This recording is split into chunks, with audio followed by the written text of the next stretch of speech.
Welcome everybody to the holiday special of Instant Deck Techs. This one is going to be a little bit different.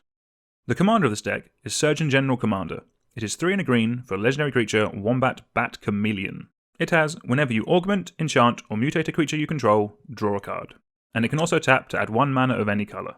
The aim of this deck is to make some really strange creature mashups. We're going to be using a lot of host and augment cards to make things get really weird. We'll also be playing some cards from Ikoria with mutate. Where possible, we'll try and get our effects within these creatures, like card draw and removal. But we'll also need a critical mass of these cards, so I'll go over ones that don't fit into categories towards the end. Even though some of them are underpowered, they're still great in this deck as they will help draw us cards with the Surgeon. Shockingly, this deck is in no way Commander legal, so probably best to check with your playgroup before you crack this one out. This deck could be built with the only silver bordered card being the Commander, but it's the holidays, so we're going to go ham with the silver bordered cards that we want to run. Starting with the dedicated card draw, we're going to be looking for some creatures with either mutate or creatures that are hosts. You can also run some cards which let us open up booster packs, as everyone likes cracking packs, and they also add to our hand. More Ikoria packs may be a good idea, maybe Commander Legends as it has more cards in it, but either way, keeps them handy when playing this deck. Also, split screen is amazing as it lets us cherry pick from 4 piles of cards, so we have a better chance of getting what we want. Fortunately, removal is one area there are plenty of uncards that we can choose from. I'd look for cards with host, augment and mutate, as it really helps to make some beautiful abominations. I'd also then combine this with some good instant speed interaction and some good silver bordered board wipes. For ramp, again we're looking for some bits on creatures so that later in the game they can become beaters. We can also run some good silver bordered effects. If you're running Selfie Preservation, make sure you pick your basic lands so they all have trees on them. We may unfortunately need to run some regular black border cards to help out with the ramp. Again, look for creatures that are good mutate targets such as Paradise Druid. Then you can also run some standard green ramp, as after all, this is a 5-colour deck.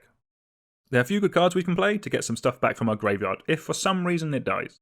I like these 3 as they fit into everything else we're trying to do, with Nethroi being really good at bringing back a load of things all in one go. A large portion of the deck will be the host and augment cards.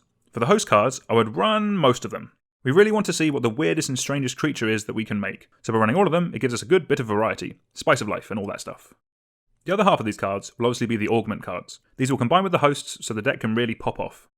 When combining these with mutate cards, the rules can get a little bit weird, but generally speaking I think you want to augment a host first and then mutate it. If you do end up mutating first, then the host needs to be on top, so you're still able to augment onto it afterwards. Link to Bloggertog is down in the description below if you want to ask Mark Rosewater directly what any of these things do. We also have some cards that can really help us augment our creatures. I'd probably want to run all of these, with Dr. Julius especially being very good. Griselda can also lead to some more monster mashing fun, so again, to make the most beautiful abominations, it probably has a place in the deck. For some win cons, first up are the big awesome mutate mythics from Ikoria. Duct tape them onto your augmented creatures and start swinging. For some full silver bordered stupidness, you can play Mox Lotus and then something like Gleemax to control the game, or chuck all the mana into the ultimate nightmare of Wizards of the Coast customer service. True story, I've actually won a game of Magic by doing this. We also shouldn't have any issues killing people with Baron Von Count in the deck, as a lot of the cards have a wide range of numbers on them. Another fun win condition involves this year's holiday card, Top Deck the Halls. This actually works really nicely with the alt-art cards from Ikoria, and lets you show off some of the cool artwork if you're able to pick them up. All this while killing our opponents.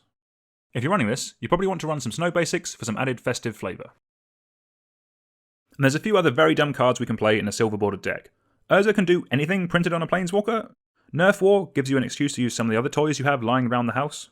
Richard Garfield turns a card into any other card, and Spike Tournament Grinder finally lets us play Griselbrand in Commander. You can also run some cards that generate subgames. Getting your opponents to quit is technically a win condition, but it may not be in the holiday spirit. Okay, being honest, the mana in this deck is a little difficult. I'd go mainly for a green-centric mana base so we can get the Surgeon General out, who should make casting our spells a little easier. After that, run Underdome and City of Ass. As it's the holidays, maybe your playgroup will let you partial Paris if you ask nicely.